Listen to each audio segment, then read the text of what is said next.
Gagawa tayo ng merienda. Dami lang ka.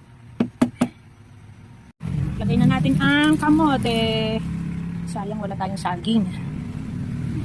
Lagay na natin ang ating galapog.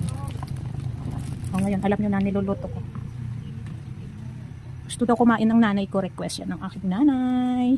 Ooh, ang gandang masdan ng aking nilulutong snacks. O, bilu-bilu. Tawag namin sa Ilocano, tambo-tambong. O yan o. Oh. Parang bulkan.